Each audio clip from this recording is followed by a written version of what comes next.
Well, welcome everybody. My name is Larson. I'm the CEO and co-founder of DemoFlow here. And I have a very special guest here today, Stephanie Day of DocuSign. Welcome, Stephanie. Thank you for being here. Thanks, Larson.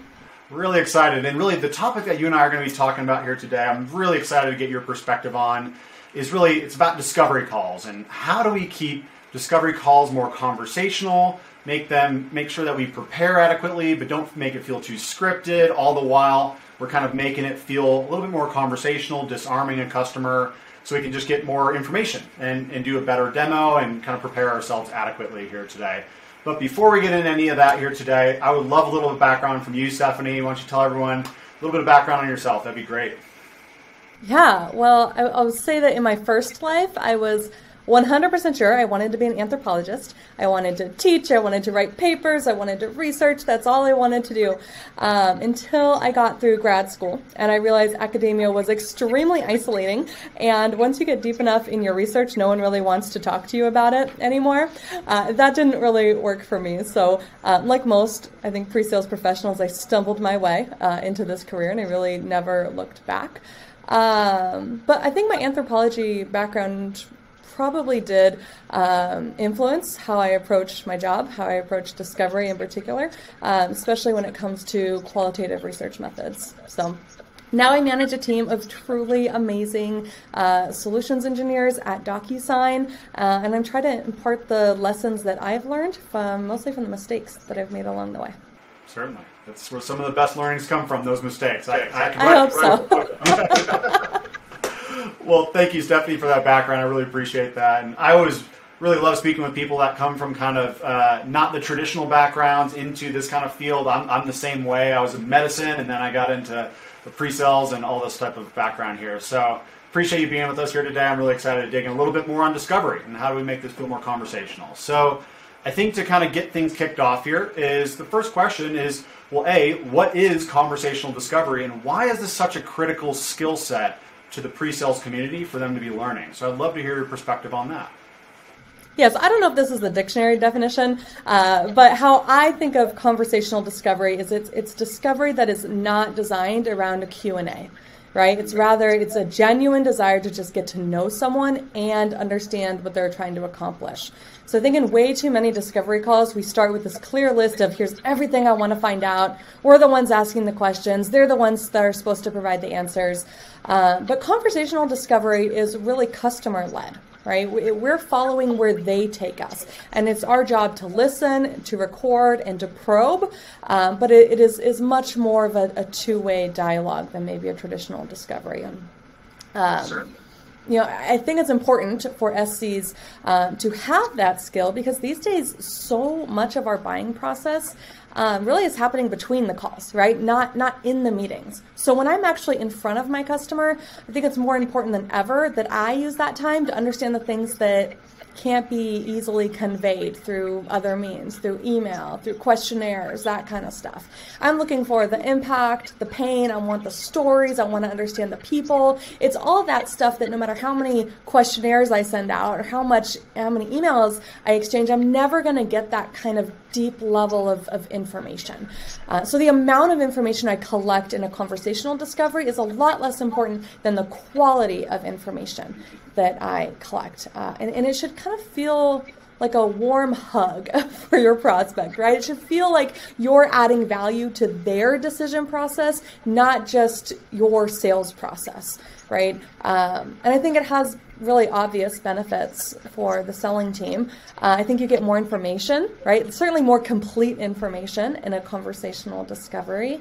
I think that a customer who is comfortable is more willing to share, right? They're more likely to speak off the cuff. They're more likely to give you that extra level of detail that your competition may not get.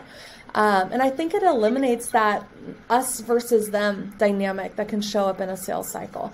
I think it allows us to set up a rapport and a relationship that's going to carry over into the demo. So it's easier said than done, but I do think it's a skill that anybody can master. Yeah, I like that a lot. I mean, it really is. I mean, when you're less focused on yourself and what you need to uncover and more focused on them, building better rapport then too, right? We're trying to put ourselves in their shoes and really trying to understand what their life is like there.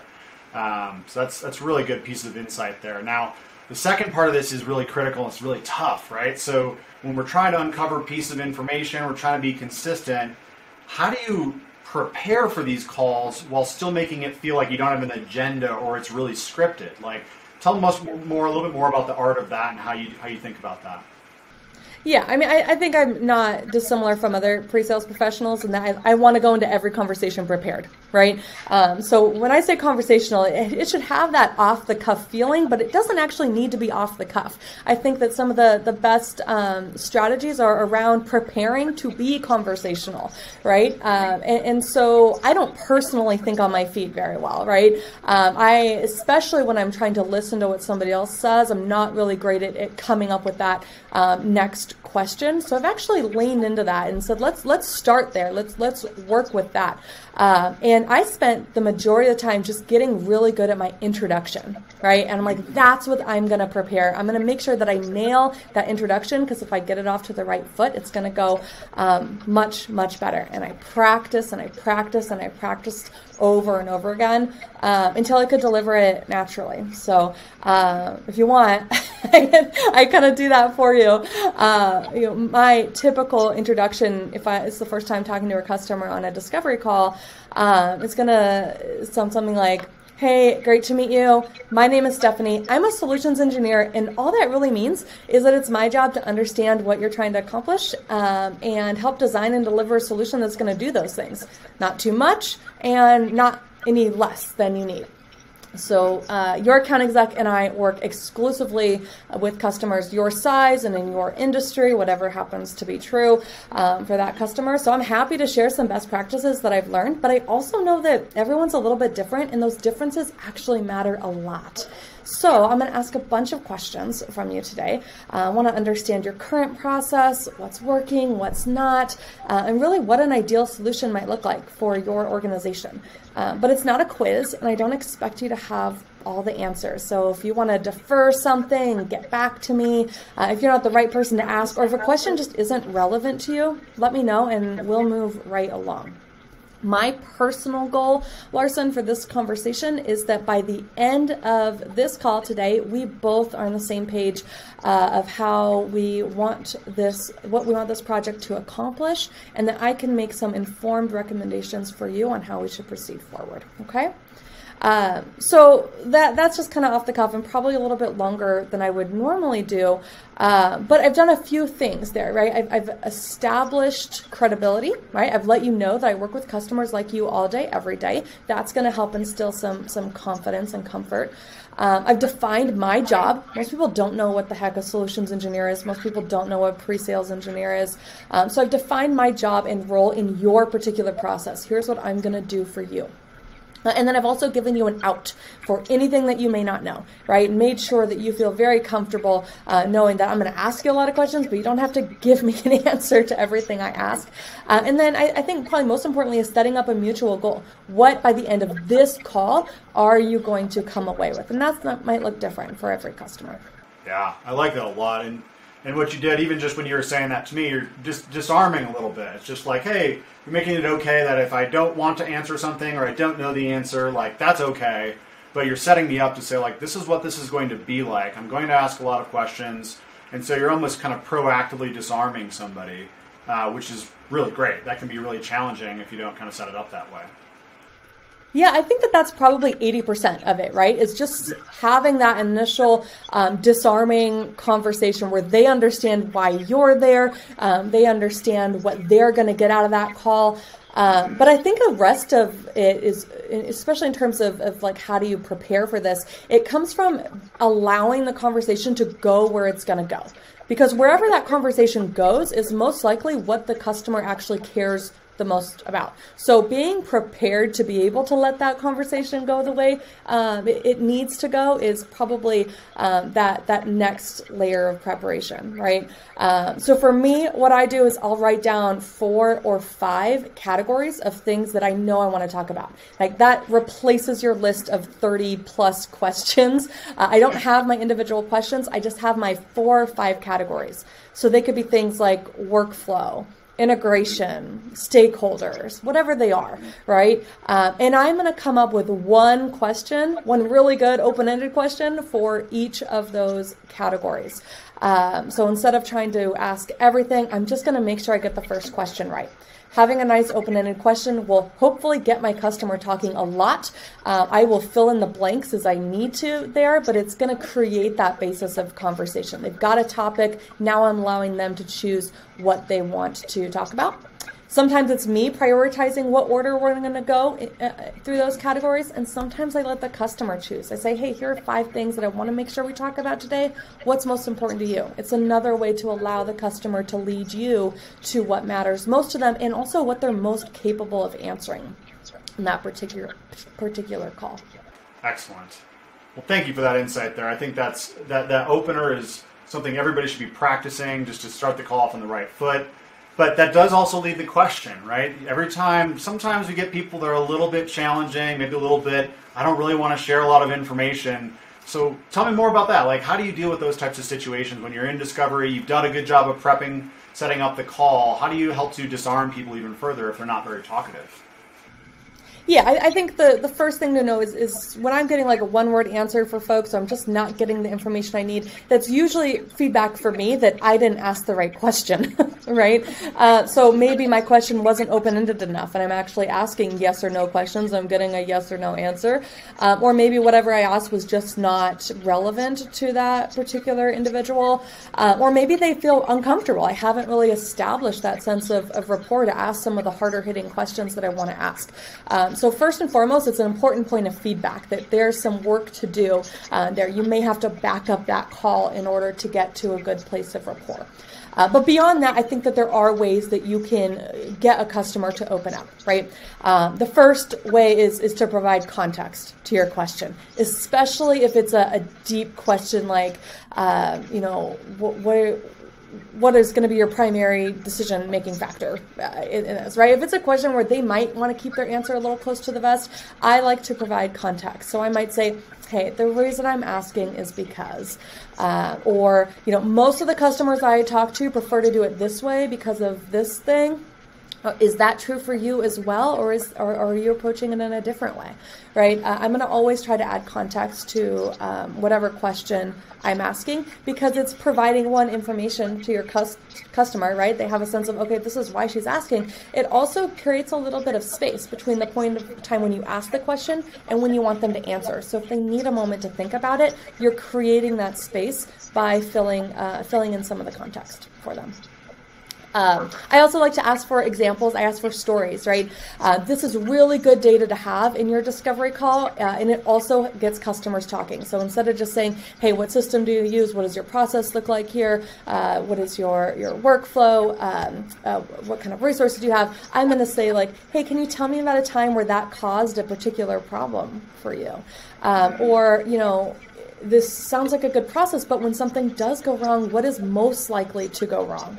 What impact does that have, right? So I find ways to ask for stories. And I think that folks love to tell stories. They sometimes will tell horror stories. They'll sometimes tell you something that they're particularly proud of. I like to ask questions like, hey, have you ever tried to solve this problem before? Can you tell me about that? Things that are really going to get them talking about themselves and that you can't answer yes or no to those kinds of questions. The last way that I see folks running into that kind of brick wall with the prospect is when they're asking quantifying questions. And, we want those quantifying questions. We're trying to define what the impact is. We're trying to make sure that we have a strong ROI case. But customers hate these questions because they are hard to answer, right? If you're not looking at a spreadsheet right in front of you, might feel like you're being put on the spot. And also because it feels like the answers to those questions might be used against you in the sales process. So any way that you can make those quantifying questions easier, more relaxed, I like to say, where would you place yourself on a 1 to 10 scale? That's going to give me a number, but it's not asking the customer to come up with a number number out of thin air. They're just placing themselves on the scale. Or I may throw out a number. Like usually it takes a customer, 8 hours a week to do this particular task. Would you say that you're over or under that particular amount? That's going to help them really place themselves in a range rather than having to pull a number out of thin air. So things like that, I think we can take maybe a tough nut to crack and help make it a little bit easier for them to converse. Perfect. Excellent. Well, thank you so much for that. I think kind of my final question for you is pertaining to the transition into demo. So how do we take a conversational discovery call and make that transition into a demo process? Yeah, really important. I think you got to think about, how do I transition two things? How do I transition the information that I've learned? And also, how do I transition the relationship that I've built? Because part of the benefits of that conversational discovery should be that you've built a really great rapport. So how do I use both of those things in a demo? When it comes to the information, I think the key piece here is capturing capturing the qualitative information, right? It's not their systems and their workflow, but those stories, the names, the examples that they gave you. A lot of times I notice SEs hear that information, but they don't put it on paper. They don't capture it. But those are extremely valuable in a discovery. To be able to say, hey, the reason we're here today is so that Nancy, who has not taken a vacation in the past 6 years, can actually take a vacation this year knowing that this process is going to be covered while she's gone, right? Being able to put that personal touch in your demo shows I listened, I heard you, and I really understand in a way that your competitors won't be able to do if they did not have that kind of discovery.